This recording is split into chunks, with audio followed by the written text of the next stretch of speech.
Welcome back to Beyond the Headline, everyone, where we discuss the realities of launching, scaling, and investing in a business. I'm really excited that you're here today because I'm with the co-founder and CEO of Fatherly, Mike Rothman. Thank you for being here, Mike. Happy to be here. Mike, can you introduce us to the way that Fatherly is helping dads spend the 940 Saturdays with their kids? Yeah, so Fatherly is a digital destination for men entering parenthood, and the 940 Saturdays that you reference has become a franchise of ours. As you've noted, there are 940, 941, depending on how you're counting, Saturdays between the time your kid is born and the time they turn 18. And so we use that as the inspiration to create a whole series of 940 activities inspired by different thought leaders, everyone from a master architect giving you tips on how to build an epic pillow fort in your living room, or the head of Google X, teaching you how to create things in your kitchen with your kid. So on one level, we're looking to provide kind of an accounting of all the amazing products and services that have crept into the market that are specifically targeting parents, and being able to help filter those products for an audience that may not have been in the parenting market a year ago, 2 years ago, and are now potentially overwhelmed with all these consumer decisions. At the same time, this is also the most kind of blindly inquisitive phase during our user's life. And so we're providing as much insight as we can from the smartest people we can identify about some of the bigger life decisions you need to make vis-a-vis your kids, vis-a-vis your partner. And so hopefully we can provide some service in that regard as well. Well, I think there's just, even looking at the site, I'm certainly not a parent or a dad, but I found myself reading so many of the articles and gaining insight. What have some of your favorites been? Well, I think part of the strategy is that the content needs to be specifically useful but generally interesting, particularly during this first phase where we're really focusing on being a bit more acquisition focused, looking more at the very top of the funnel, and really looking at kind of the breadth of lifestyle content, but through the prism of someone who's now becoming a parent. There have been so many. I mean, one of my favorites, because I've always had an obsession with Navy SEALs, is a Navy SEAL giving you tips on how to dominate hide and go seek, and it was the right combination of like true service, like real tips that someone could legitimately use this weekend, coupled with things that someone maybe are a little bit too far-fetched for someone without top flight military experience. And we also just did a terrific interview with Megan Smith, the CTO of the United States, about how to get your son and daughter into STEM. And she was just a fantastic interview and gave really amazing insights. And so the idea is that we want to make these people as accessible as if they were sitting next to you at a dinner party. And I think it definitely feels that way when you're reading something, and that level of connection kept me going on to the next article. That's great. Mike, when you think of the big picture, the following 12 months, next couple of years, what do you see? Well, for Fatherly specifically, it's clearly an uncertain time for anyone in the digital publishing business. But for us, our goal is to grow the audience as much as possible by scaling content. We've seen that the content is really resonating. People are connecting with it. Both the immediate target audience of young parents, plus the broader circle of folks like yourself, or those that are looking at Fatherly as kind of like the ghost of Christmas future, seeing what the next 10 years for themselves might behold. So our focus is continuing to scale that content into different categories, focusing on other aspects of lifestyle, doing more with food, doing more with video as a format. Our early tests with video have proven really fruitful, and 940 Saturdays is actually going to be the first kind of original episodic series that we're going to be developing, where we're taking these activities and breaking them down into these really amazing 2-minute segments where we can get Neil deGrasse Tyson talking about how to go stargazing with your kids, or having like the world's most famous magician, this guy, at least Soho, or New York's most famous musician, foodie magician, giving you real tips on how to amaze a 3, 4, or 5-year-old with tricks that go beyond pulling a quarter out of your son or your nephew's ear. I love it. I can't wait for that. Can we take a couple of minutes, Mike, and talk about the content commerce business model? Because you really pioneered that back when you were at Thrillist. Yeah, and it's evolved. Even the Thrillist story has evolved. I think even over the last couple of years, the Thrillist story in the market was that we were going to bring content and commerce together. And in many instances, we had where we had sold really large brand advertising campaigns from our media sales team onto Jack Threads, where we created kind of custom products that we sold to our audience via Jack Threads. Ultimately, though, the market kind of saw it a bit differently, and I think we ultimately ended up splitting the businesses into two. So Jack Threads is more of a standalone business. Thrillist is more of a standalone business that focuses on media sales. With Fatherly, though, it's a bit different because we have an audience. We have more of an intent-based audience than a demographic. This audience is related more by the age of their kid than they are by where they live or by even their own age. Typically, if you're at a certain kind of income bracket and you have a kid that's a certain age, generally there are certain product decisions that you're going to make. And so for us, the commerce piece is a bit more obvious than if we were just going after men 18 to 34. What we've been doing over this first year is developing a better understanding of when and how the audience is making certain product decisions.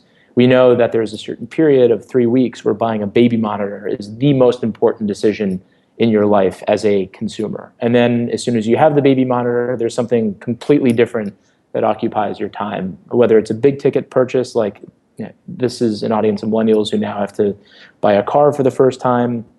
The sharing economy is all well and good if you're single, living in top 15 markets and you're under 35. But once you have kids, the sharing economy might be a bit less practical. So these are all the kind of product decisions that we're capturing and ultimately looking to turn into a commerce engine in whatever form that ends up taking. Can you tell us about some of the partnerships that you guys have now and are excited about? Yes, actually, a couple I'm super excited about, but probably can't say just yet. But we just executed a really terrific campaign with Spotify. So they were one of our first brand partners.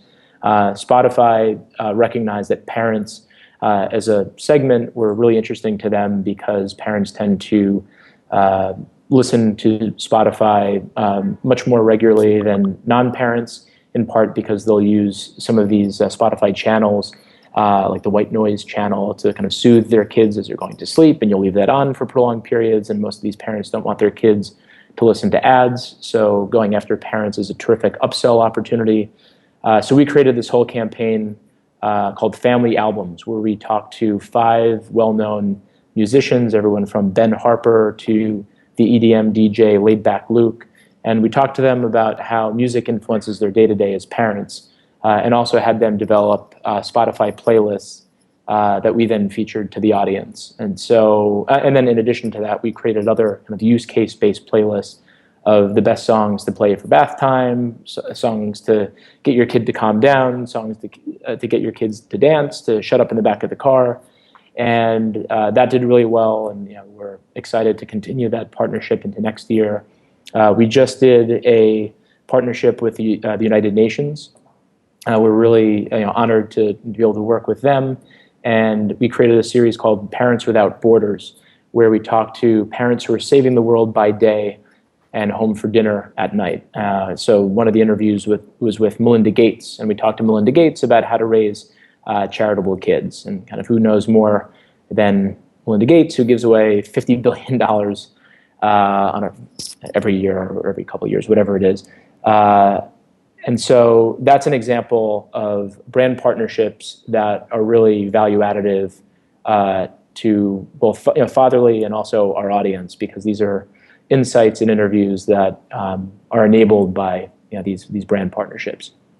I love it. And for you, Mike, as CEO and having had the experience that you had at Thrillist, how do you approach these partnerships at the get-go? So I think you really have to you have to be, in effect, a broker with your audience's best interest in mind and a marketer's best interest in mind. And you have to make sure that you're satisfying both equally well.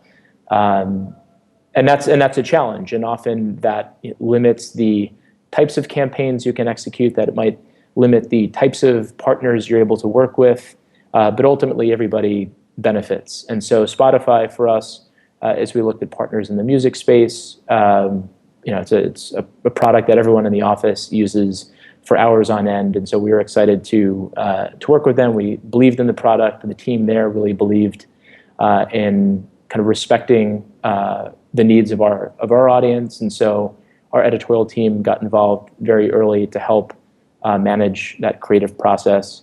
We're working with a couple CPG brands for campaigns in which also the editorial team is involved early, looking out for our audience's best interests. You mentioned something about campaigns a while back, that they're evolving and they're more long-term. Can you explain what you're predicting for that and what you've experienced? Yeah, and I think even some of the news events over the last couple of weeks with ad blocking becoming like everybody's kind of favorite bugaboo at the moment.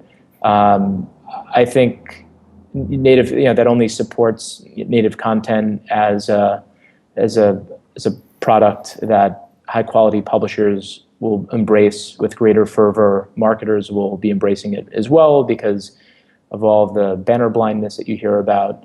And anytime that you're engaging your product team, your editorial team, beyond just your ad sales team, inherently it's going to require longer lead time. Inherently it's going to require more direct to brand conversations in addition to agency conversations. And so it's more of a delicate dance. There's more parties involved. So as a result, it's, this isn't something that is as transactional as kind of simple banner buys. So the lead time is necessarily longer, and I think to justify all of the meetings and kind of all of the stakeholder interests, necessarily these campaigns should last longer than like a 2 to 4 week cycle. Can you give us an example? Yeah, so we're about to work with a CPG brand. One we worked with them earlier, and as part of the campaign, we put together a native content promoting one of their initiatives. We also put together an offline event where we gathered 30 foremost thought leaders in the parenting space, folks from Sesame Street, folks from Huffington Post Parents, the 92nd Street Y, kind of the foremost. Actually, the 92nd Street Y, I think, is the oldest parenting organization in the country. So 30 people in one room, all talking about best practices for marketing to millennial parents. And so this was an event that obviously took many weeks to organize. Based on the success of that event and all the kind of subsequent networking opportunities and editorial opportunities that came from it, we're now scaling that into multiple events in multiple markets. We're also teaming up with the same brand to put together original research that also kind of fits certain editorial priorities, looking broadly stated at kind of work-life balance and how that's evolved over the last 20, 25 years. I love it, and I really admire how it's no longer being approached as a one-time thing. Approach it as an opportunity that could scale to a variety of things you probably couldn't have predicted.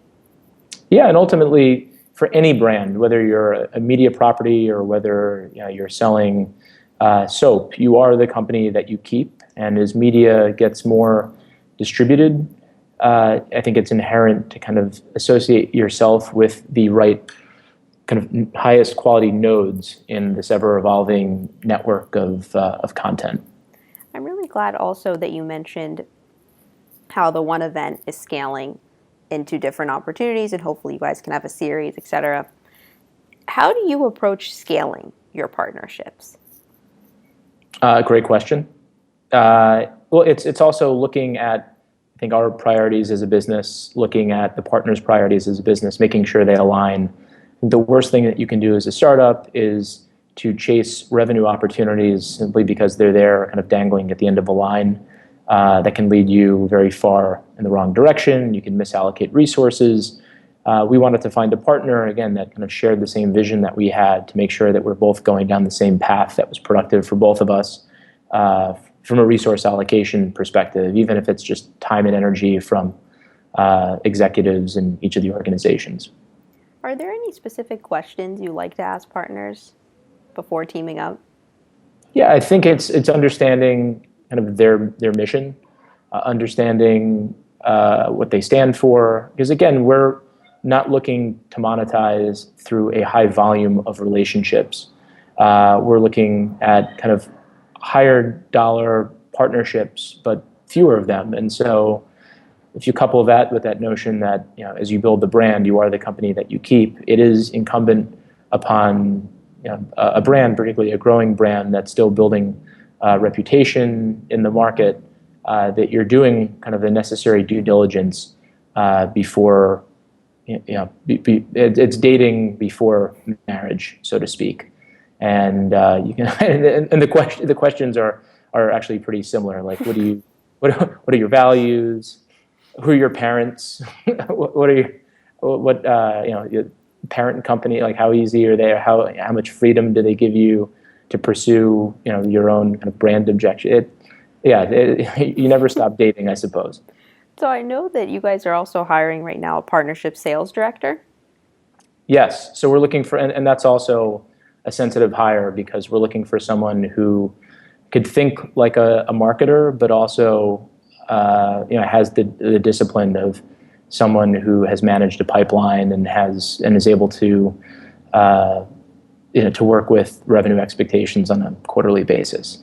So it's a very particular person, but we should be pretty far along. I think we'll probably make a decision in the next 2 to 3 weeks. What we are looking for is, in abundance, is we're looking for writers, particularly writers who are based in New York, generally under 10 years of experience, 5 years of experience. We have a whole variety of different types of content that we're trying to create. So if there are folks out there that have digital content production experience, we are actively looking to hire. Very cool. For the partnership sales director position, what are some of the questions and insights that you want to gain about someone, especially since you're handing off the role that you had and is something that's very dear to you?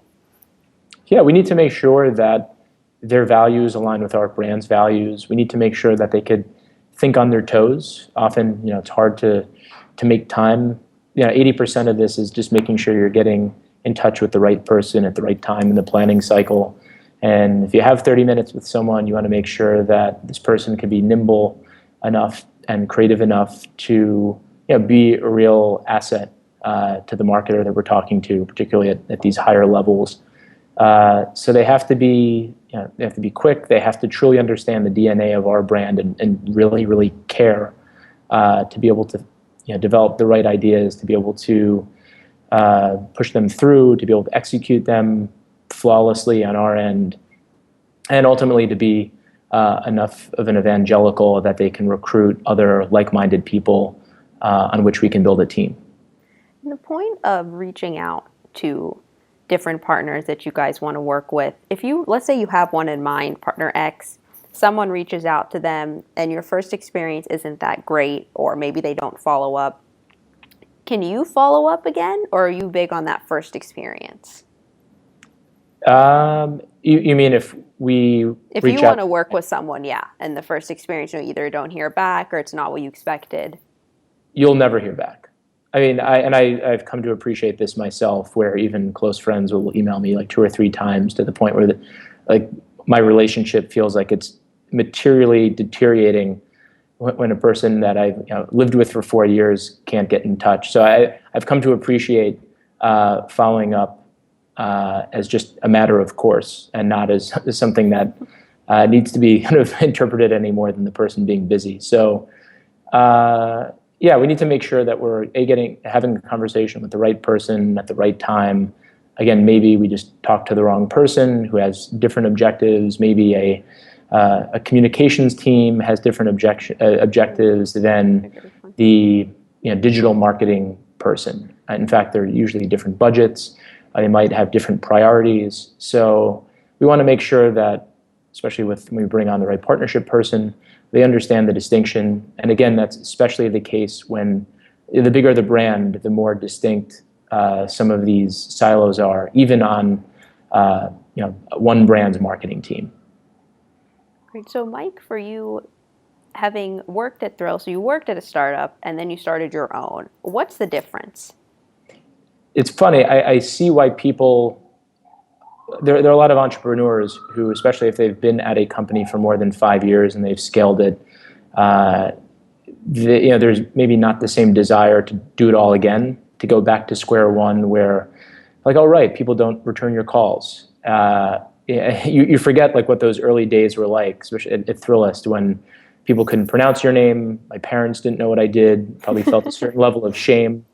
And then it's funny, you go back to that, and for me, like, you go back to that, and maybe there's like a certain element of like, oh yeah, like I'm Mike from Thrillist, sure, I'll take your call, and then like that kind of wears it off, and you really have to deliver, and you forget that no matter from which great heights you started from your previous venture, when you're starting from zero, you're starting from zero, and you have to prove yourself all over again, and you're only as good as your product. Not the previous product you were working on. And so I often think, that's maybe experienced entrepreneurs understand that, which is why they prefer to kind of build and continue scaling the company.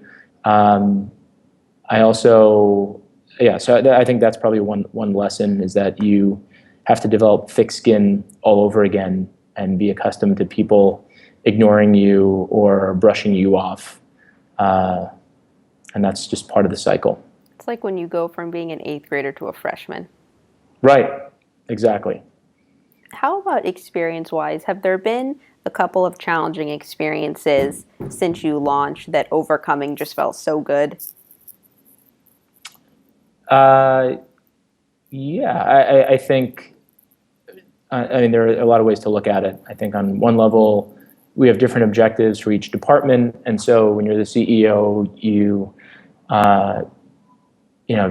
kind of share in the victories and the defeats of each of the departmental objectives. So editorially, whether it's being able to ramp up content production to new heights, or being able to score a really great editorial get, or being able to get press pickup for a piece that the editorial team worked really hard to develop, or from a marketing perspective, it's hitting a new audience threshold.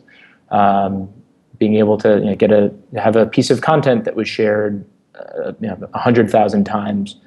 So, or again, on the sales team, et cetera, there are some kind of obvious scorecarding it goes into both like successes and sales failures. So I kind of share in all of that. And yeah, so I think there's probably a high degree of empathy for each of the teammates, and more importantly, when we recruit, we just want people to care and to wear a little bit of their heart on their sleeve when they come into work every day. I'm really thrilled that you mentioned all of the different teams and how that comes into your role. Having to be concerned and intuitive about so many things, how do you manage your psychology as a CEO? And this is a confession. Therapy. I think therapy helped. I think everybody needs a coach. So whether it's a personal coach or whether it's a series of mentors, and so I've been able to also identify several people, like business mentors, who I look up to, who've developed different types of businesses. So I'll kind of reach out to them for help on a regular basis for different types of problems. Having a kind of a stable of friends for whom you can go to, even just for emotional release. Someone who'll be available to have a drink when you need to have a drink, or again, a trained professional on whom you could kind of dump all of your anxiety, so you don't have to overburden your friends. Who are some of the business mentors that you look up to and would hope to aspire to have journeys like them? It's embarrassing mentioning this publicly, just because I guess that's actually a surprisingly personal question. One of my friends, Jason Klein, who, the joke is I've been on his kind of coattails his entire life. We went to high school together. He was a senior when I was a freshman. We went to the same university together. I ended up moving into his apartment. Uh, After he had moved out, he bequeathed this amazing rent-stabilized apartment to me in New York. He started an agency and got into digital media at a time in the 2000 when it was still kind of a nascent industry in New York, and inspired me to do the same. And so he's someone who's now on his second business after a successful exit with his first company. So I'll go to him for kind of broader business advice. And I think he, as much as I'm embarrassed to admit that, I think he probably recognizes that he's more or less an official mentor in that regard. That's great. What a special story. So few people can say that. Yeah, well, I guess that's the first time I've admitted that out loud. I want to touch on a couple of the points you and I were talking about earlier that you shared on your blog. One of the insights you shared was just keep pedaling. Yes. And I thought that was such a great insight, in the context that you shared it, but just also in life. I just had a conversation with Marcella Sapone from Hello Alfred, who was saying, when you're working on something hard, work on something harder. Yeah, I think that makes a ton of sense. And then there's, I think, a related quote by, was it Mario Andretti, that if you're, if you're not, if you don't feel, I'm going to completely mangle the phrase, but if you don't feel scared, you're not going fast enough. Yeah, I think that, as I mentioned in that story, so kind of quick backstory for those who hadn't seen it, but in 2005, I Oh, biked from. great. I'm so excited this is going to be included. Okay. No. Well, I'll give you the short version. So in 2005, I biked from New York to San Francisco by way of Richmond, Virginia, and San Francisco. And when I had left, so I did the trip for a couple reasons. One, I was starting a scholarship for Big Brothers Big Sisters, and it was inspired by my aunt, who was killed in a car accident, and she was involved with inner city kids in Minneapolis. So the scholarship benefiting Big Brothers was inspired by a lot of the work that she had done. And so the effort was to raise a penny per mile. And at the time, my friends didn't really have any money whatsoever. So we decided, instead of asking for big donations, we would do most of the work by penny per mile, which didn't seem like a lot until you actually pedal 5,000 miles. So we did that, but part of it was also selfish in that I was 24, 25, and a bit directionless, not sure what I was going to do. And I thought that this trip, just by nature of its epic scale, would reveal some kind of epiphany, just because that's kind of what, trips of that level, you're told, like, we'll offer someone. And I thought there'd be like a moment on the mountain when the sun would be setting and like the trees would part, and I would know that like I should be a veterinarian or work with zoo animal, whatever it was. And thought, like, every week of the trip, like, oh, that epiphany is just around the corner. It's coming around that mountain, and it didn't come. And week 2, it didn't come. And to the point, like week 7, I was genuinely frustrated. I thought there's this like kind of perverse sense of entitlement that, like, I just biked across the country, I deserve some kind of epiphany. And remarkably, it wasn't until 10 years later, or like probably 7 years later, that I really drew real meaning from that experience. And as you mentioned, it was, if you're going to accomplish anything hard, whether it's starting a business or biking over 5 mountain ranges from one coast to the other, life is really just a series of incremental battles of varying scale, and you have to approach each battle, whether it's a meeting that lasts an hour or a project that lasts 2 weeks. Just tackle each battle incrementally, and after successfully fighting each of those battles, you look back after 2 months, 5 years, and you realize how far you've come, and you only get there if you just keep pedaling. I love that. And one of my other favorite lines there was, Just because you put on your lucky underwear doesn't mean you're actually going to get lucky. There's no forcing function for enlightenment, it turns out. Right. Did it feel better when you figured that out? Yeah, I think you realize that's what wisdom's all about. Like wisdom is experience over time, and making sure that you're actually gleaning something from that experience. So it felt that that trip, that kind of search for an epiphany was not for naught. And then you wonder, like, what kind of idiotic things am I doing today that are going to prove so glaringly wrong 5 years from now? In that kind of perpetual quest for more and more wisdom.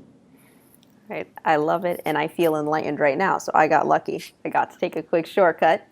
Before we go, Mike, we always talk about a couple of fun life questions. The first one, I know you're preparing for a triathlon. If you could bike with anyone in the world on any trail, who would you bike with? Where would you bike? Well, it depends on the length of the trail. You can choose that. Got it. I think one of the takeaways from this trip, so I went with one other friend, was that it really does matter who you go with. And because a trip of that length created a certain degree of madness, just because you're in your own head biking to exhaustion every day for 13, 14 hours a day. And it really helped that I was with a friend who is an amazing storyteller, where 2 entire months went by without hearing the same story twice. And even 2 months in, I was still just as excited to hear some wild story. And it's not like he was Magellan and he had all these like incredible stories of these like kind of crazy brave endeavors. Some of them were just very, very small, but the stories were still just as exciting. So the stories that I'd want to be with someone who can tell a good yarn, or Conan O'Brien. I had the good fortune to work with him as an intern when I was in college, and every day was like a day at the circus with Conan and his team. So I'm sure that would be a fun bike ride. You could probably bring on some animals and lots of fun activities too. Right, like juggling bears on a unicycle or something like that. Where would you bike? If I could do it, so my favorite trails from the trip were the rolling hills of Virginia, parts of Colorado, particularly when you're going down the Rockies, as opposed to up the Rockies. Northern California was particularly beautiful when you get into like vineyard country. And I'd also love to bike New Zealand. Well, that'll be a new goal. There you go. That's the next mountain. Last 2 questions. What's the best gift that you've ever received? So I'm huge on experiences. I love to give experiences. I love to get experiences. The best gift was a girlfriend. It wasn't even like a truly consequential relationship in the scheme of things, but she knew me well enough to surprise me with breakfast with Tavis Smiley, who was a PBS talk show host. I had geeked out over her show every night for 2 years. And I happened to be in LA, and she told me, I think that morning, like, hey, just make sure you don't eat breakfast this morning, and you should go all the way, go to Crenshaw, which was like an hour and 20 minutes from where I was staying.